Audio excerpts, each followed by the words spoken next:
Assalamualaikum warahmatullahi wabarakatuh. Perkenalkan, nama saya Tengku Maulidian dari Jagustias. Saya dari Fakultas Ekonomi Bisnis Program Studi Pariwisata. Monumen adalah jenis bangunan yang dibuat untuk memperingati seseorang atau peristiwa yang dianggap penting oleh suatu kelompok sosial sebagai bagian dari peringatan kejadian masa lalu. Monumen Pancasila sendiri dibangun atas gagasan Presiden kedua Indonesia, yaitu Bapak Soeharto, dibangun di atas tanah seluas 14,6 hektar. Monumen ini dibangun dengan tujuan mengingat perjuangan para pahlawan revolusi yang berjuang mempertahankan ideologi negara Republik Indonesia Pancasila dari ancaman ideologi komunis. Sejarah Monumen Pancasila Sakti atau Lubang Buaya Jakarta. Tanggal 1 Oktober ditetapkan sebagai Hari Kesaktian Pancasila yang menandakan bahwa Pancasila serta bangsa Indonesia selamat dari upaya kudeta dan penggantian ideologi negara. Pada saat pemberontakan itu, Jenderal A.H. Nasution berhasil selamat karena melarikan diri. Ajudannya Pierre Tendian dan putrinya Adi Irma Nasution yang berusia 5 tahun tewas akibat kekejaman pemberontak. Para jenderal dan Pierre Tendian dibawa ke daerah Lubang Buaya, termasuk yang sudah tewas. Yang masih hidup kemudian disiksa sampai meninggal dunia di sana dan jenazah mereka dibuang ke dalam satu sumur tua di kawasan Lubang Buaya. Segenap kesatuan TNI atau ABRI berusaha mencari lokasi persembunyian PKI yang membawa para perwira tersebut hingga akhirnya diketahui bahwa mereka semua sudah dibunuh secara kejam dan dibuang ke dalam sumur. Pada saat yang bersamaan, pemberontak PKI berhasil menguasai dua sarana komunikasi penting, yaitu BRI Pusat dan Pusat Telekomunikasi di Jalan Merdeka Barat dan Jalan Merdeka Selatan. Mereka menyiarkan pembentukan Dewan Revolusi di pusat dan daerah pada siaran pukul 7.20 dan 8.15 pagi. Dewan Revolusi kelak menjadi sumber dari segala kekuasaan yang ada dalam Republik Indonesia.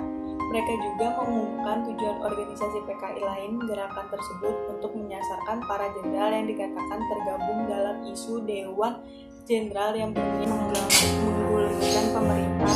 Pada saat yang bersamaan juga diumumkan penonaktifan kabinet Dwi Kora.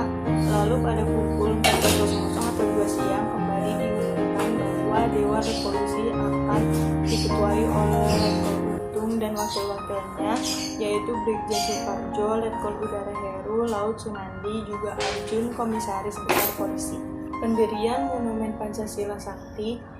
Dalam sejarah Monumen Pancasila Sakti dibangun untuk menyatakan bahwa Pancasila tidak berhasil digoyahkan oleh usaha pemberontakan apapun dan akan tetap tegak berdiri sebagai ideologi negara yang sah.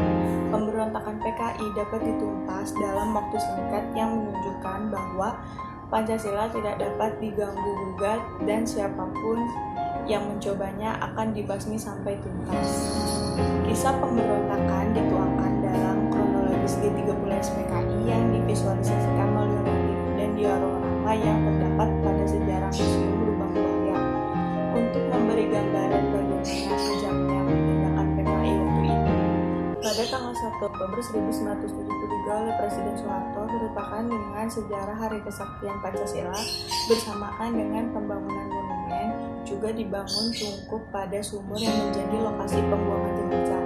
Pada hakikatnya, tujuan pembangunan monumen Pancasila Sakti yaitu satu, untuk mengenang jasa para pahlawan yang gugur dalam membela negara, bangsa dan Pancasila hingga titik darah penghabisan mereka, membina semangat Korsa prajurit TNI sebagai monumen peringatan bagi perjuangan nasional Indonesia, sebagai cermin perjuangan yang dilakukan bangsa Indonesia pada dunia internasional.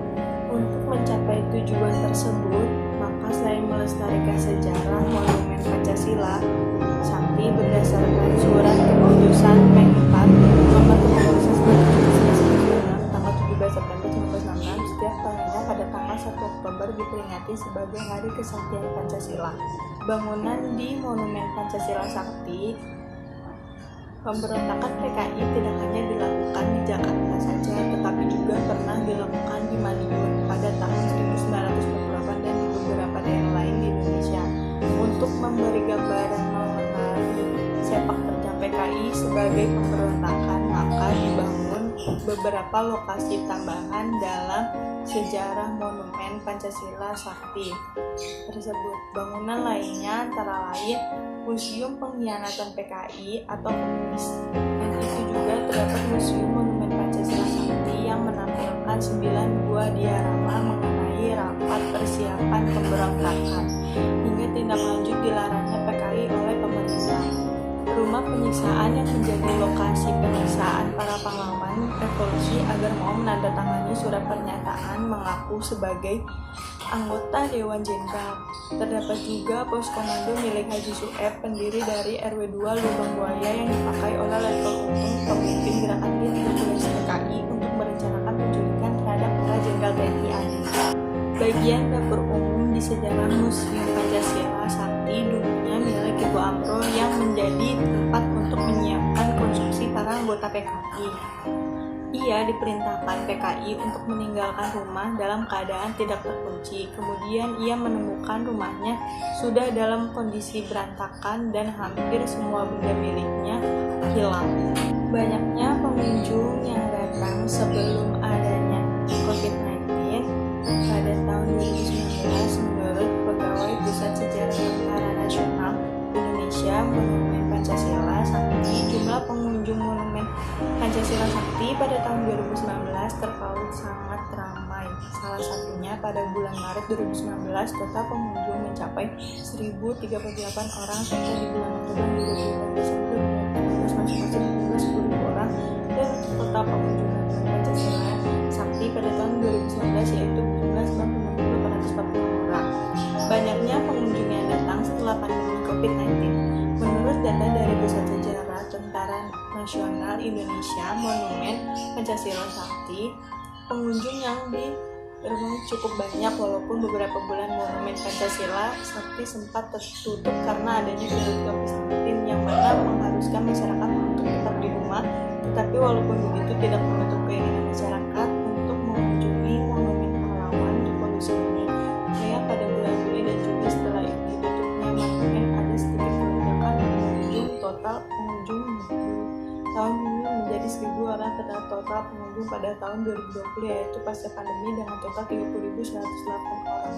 Rata-rata pengunjung yang datang ke Monumen Pancasila Sakti adalah anak sekolah kisaran SD, SMP, SMA, dan juga mahasiswa. Sebelum adanya pandemi, rata-rata anak sekolah datang dengan rombongannya. Setelah pandemi dan PSBB yang berlangsung, maka terjadi pengurangan jumlah dan juga penurunan angka pengunjung. Monumen Pancasila Sakti terletak di Jalan Raya Pondok Gede, Desa Lubang Buaya, Kecamatan Cipayung, Jakarta Timur. Monumen buka untuk umum setiap hari kecuali Senin mulai pukul 9 pagi hingga 4 sore. Sekian penjelasan saya kali ini. Mohon maaf apabila